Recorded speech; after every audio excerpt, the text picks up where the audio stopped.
जय मसीह की। प्रभु आपको आशीष दे। आज एक बार फिर आपके सामने प्रभु का वचन लेकर के हाजिर हैं। पिछले दिनों से हम देख रहे हैं मत्ती 5 अध्याय और उसका 10 पद। धन्य है वे जो धार्मिकता के लिए सताए जाते हैं, क्योंकि स्वर्ग का राज्य उन्हीं का है। आज परमेश्वर के राज के बारे में भी थोड़ी देर आपसे हम बात करेंगे। परमेश्वर का राज्य, स्वर्ग का राज्य, ये एक ही राज्य है। परमेश्वर का राज और स्वर्ग का राज्य ये अलग अलग नहीं है, ये एक ही राज्य है। और अगर इसमें ऐड कर लें ज्योति का राज्य, तो इसका मतलब भी परमेश्वर के राज्य से है और स्वर्ग के राज्य से है। इब्रानी भाषा में जो शब्द इस्तेमाल किया गया है वो है मम लो कौ। मम लो कौ का मतलब होता है डोमिनियन, शासन करना, राज्य करना, प्रभुता करना भी हम कह सकते हैं। लेकिन यूनानी भाषा में जो शब्द इस्तेमाल किया गया है वो है बेसिलिया। और परमेश्वर के राज के लिए जो सेंटेंस इस्तेमाल किया गया है वो है बेसिलिया ताउ थियो। इसका मतलब होता है परमेश्वर का राज्य। लेकिन बेसिलिया का जो मतलब है वो थोड़ा फर्क है। इसका अर्थ है, इसका तात्पर्य है राज्यों के ऊपर राज्य। आप कहेंगे कैसे? मैं समझा देना मांगता हूं आपको। जैसे हमारे देश में अलग अलग राज्य हैं, अलग अलग स्टेट्स हैं। इन राज्यों में किसी की भी सरकार हो सकती है, लेकिन हुक्म उस सरकार का चलता है जो केंद्र में है। उसी की आज्ञा सारी सरकारों को माननी पड़ती है। इसी तरह से दुनिया में अलग अलग राज्य हो सकते हैं, लेकिन जो परमेश्वर चाहता है वही इच्छा उसकी पूरी होती है। तो मेरे कहने का मतलब यह है कि हम कंफ्यूज ना हो, क्योंकि परमेश्वर का राज्य इस संसार के राज्य की तरह नहीं है। यह बिल्कुल फर्क राज्य है। यह परमेश्वर का राज्य है। यह एक अलौकिक राज्य है जिसके अलग सिद्धांत हैं, जिसके अलग तरीके हैं। आप ब्रह्मांड में देखते हैं, यूनिवर्स में देखते हैं, सब कुछ उसकी मर्जी के मुताबिक ही चल रहा है। सब कुछ, रात दिन, चांद तारे, सब उसी के मुताबिक चल रहे हैं। हम इंसानों की इतनी हैसियत नहीं है कि हम इनमें से किसी भी सिद्धांत को परिवर्तित कर सकें, चेंज कर सकें। यह सब परमेश्वर के ही हाथ में है, क्योंकि वो राजाओं का राजा है, प्रभुओं का प्रभु है। इसलिए संसार के राज के साथ में इसकी तुलना करना भी सूरज को चिराग दिखाने के बराबर है। अब मैं आपको डैनियल की पुस्तक में ले चलता हूं, जहां पर डैनियल नबूकदनेस्सर राजा को ये एक्सप्लेन कर रहे हैं और बता रहे हैं। दूसरा अध्याय है और उसका 37 पद है, डैनियल ने राजा नबूकदनेस्सर से कहा, स्वर्ग के परमेश्वर ने तुझको राज्य, सामर्थ, शक्ति और महिमा दी है। शक्ति, राज्य, सामर्थ, महिमा, इन सब का देने वाला परमेश्वर है। एक बादशाह को यह अधिकार परमेश्वर दे रहा है। इसका मतलब बादशाह होना एक छोटा पद है और परमेश्वर सर्वोच्च है। फिर इसी बादशाह से डैनियल बात करता है तो कहता है, जो जीवित हैं वो जान लें कि परम प्रधान परमेश्वर मनुष्यों के राज्य में प्रभुता करता है। मनुष्यों के राज में प्रभुता करने वाला परमेश्वर है। यह परमेश्वर का राज्य है। यीशु मसीह ने अपने प्रचार को शुरू ही इस तरह से किया कि मन फिराओ, क्योंकि स्वर्ग का राज्य निकट आ गया है।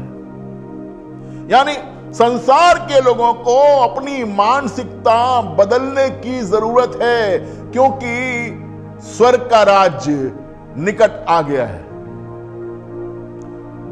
अभी तक जो कुछ संसार में दिखाई पड़ता है, जैसे लोग राज्य करते हैं, जैसे उनके सिद्धांत हैं, हम उनको देखते हैं कि राज्य ऐसा होगा। नहीं, मानसिकता बदलिए, क्योंकि परमेश्वर का राज्य आने वाला है। परमेश्वर का राज्य एक फर्क किस्म का राज्य है, एक अलग किस्म का राज्य है। राजा, नवाब, शासक,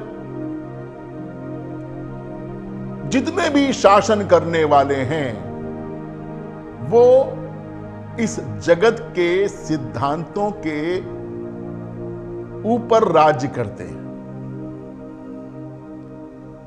मनुष्य को कुछ सामाजिक नियम दे करके, उन पर नियंत्रण करके वो राज्य करते हैं।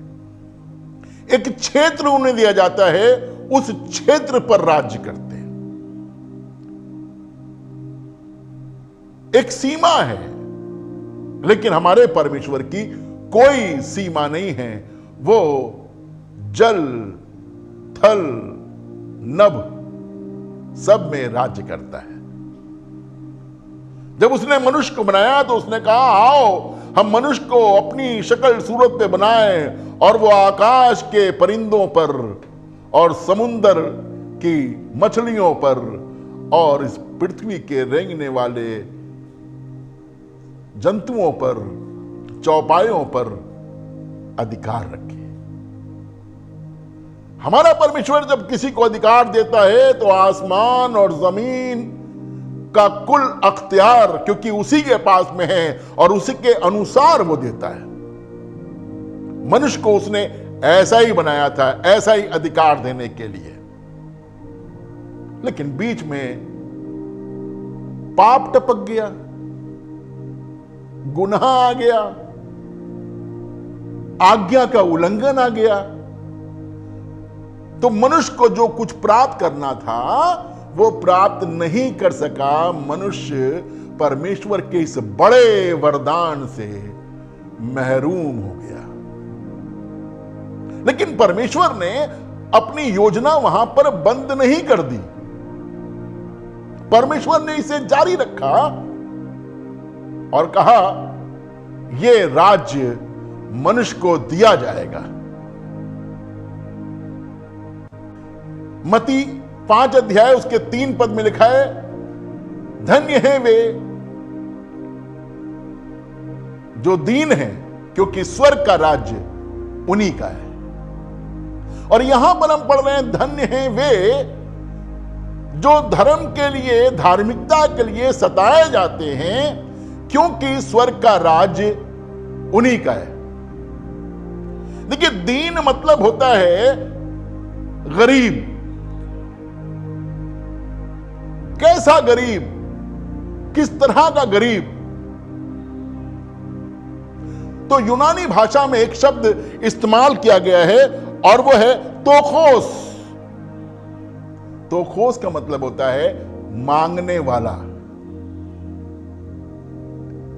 ऐसा गरीब जो मांग कर अपना काम चलाता हो।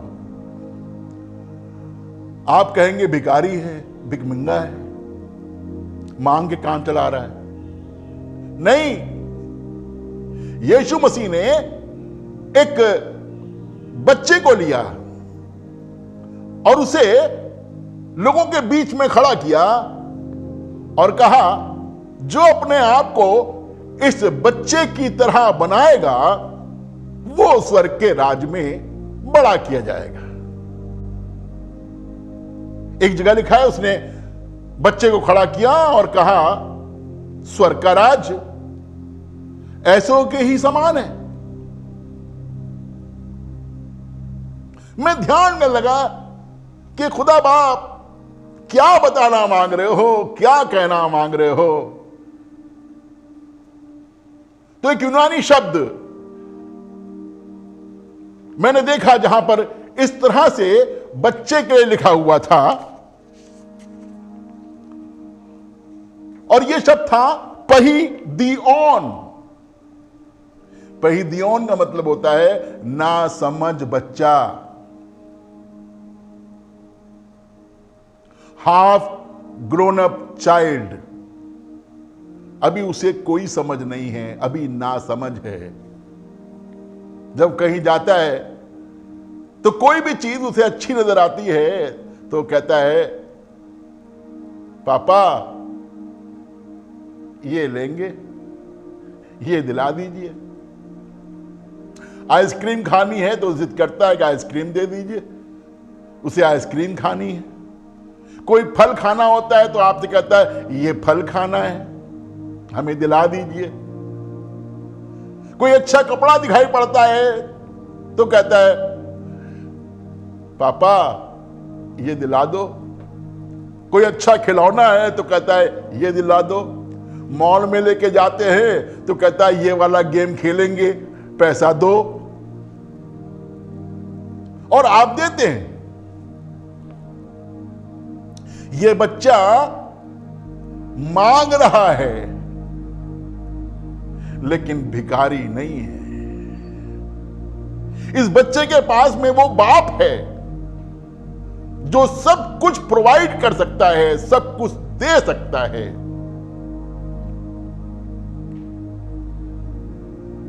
फिर भी ये बच्चा अपने बाप से मांग रहा है। हमको भी एक ऐसी समझ रखना है।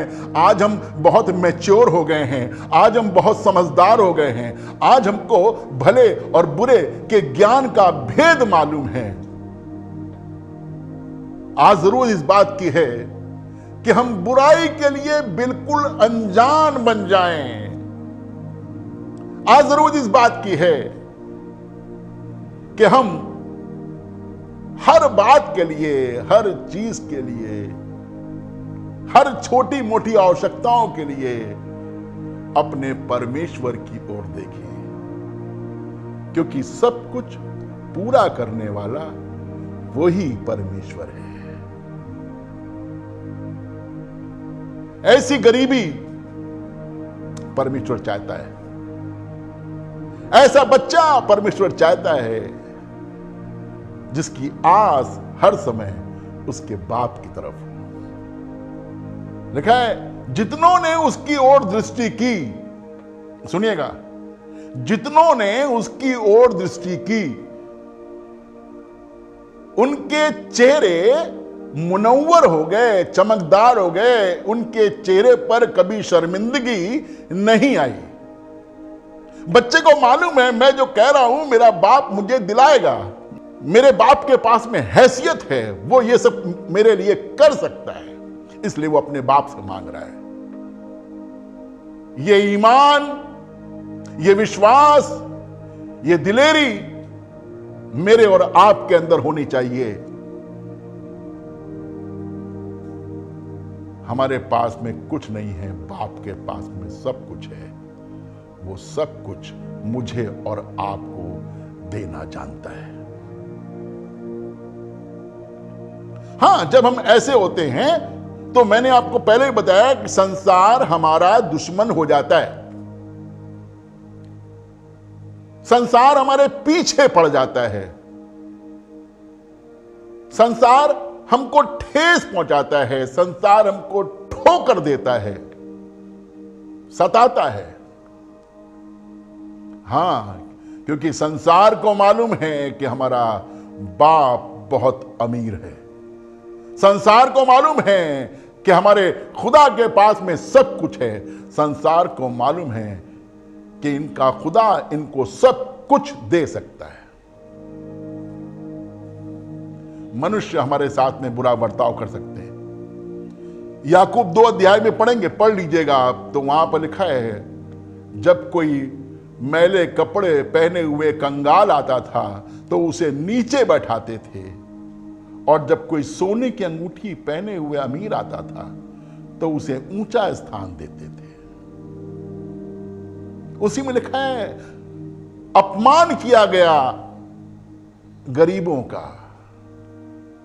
आज भी बहुत से बच्चे दुत्कार दिए जाते हैं, आज भी बहुत से सेवक दुत्कार दिए जाते हैं, आज भी बहुत से सेवकों का सम्मान नहीं होता, लेकिन पिता उनका सम्मान करता है। जग जाहिर है, जब भी सताया गया तो गरीब ही सताया गया, जब भी भगाया गया तो गरीब ही भगाया गया, जब भी झेला है तो गरीब ने ही झेला है।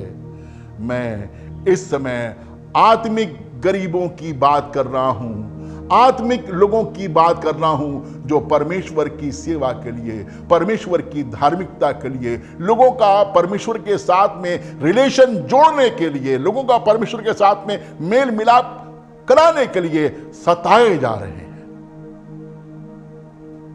बताया गया बाइबल में, जोरावर जोर मारकर आसमान की बादशाहत में दाखिल होते हैं, जोरावर जोर मार करके आसमान की बादशाहत को छीन लेते हैं।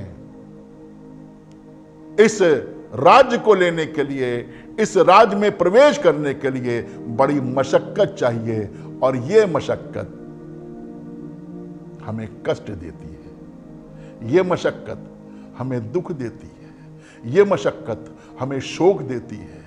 इस मशक्कत में बहुत बार हमारे दिल टूट जाते हैं, लेकिन परमेश्वर की प्रतिज्ञा वैसे ही बनी रहती है, यदि हम उसके साथ दुख उठाएंगे तो हम राज्य भी करेंगे, क्योंकि धन्य है वे जो धार्मिकता के लिए सताए जाते हैं, क्योंकि परमेश्वर का राज्य उन्हीं का है। आइए हम प्रार्थना करें। प्रभु, धन्यवाद देते हैं जबकि संसार में चारों तरफ हम तबाही, मुसीबत, आपदाओं को देखते हैं, लेकिन उन्हीं के बीच में प्रभु तेरा वायदा पाते हैं, तेरे कलाम को सत्य साबित होते हुए देखते हैं कि मनुष्यों के बीच में तू राज्य करता है। खुदावंद, अपने आप को तेरे हाथों में सौंपते हैं, जो वचन सुना सुनाया गया उसे तेरे हाथ में सौंपते हैं। चाहते हैं प्रभु दया कर, ताकि हम तेरी धार्मिकता के लिए अपने आप को दीन कर सकें, ताकि तेरा राज्य जिसकी तूने हमारे लिए प्रतिज्ञा की है हमें हासिल होने पाए। हमारे सुनने वालों पर बड़ा अनुग्रह कर, यीशु मसीह के नाम से मांगते हैं, आमीन।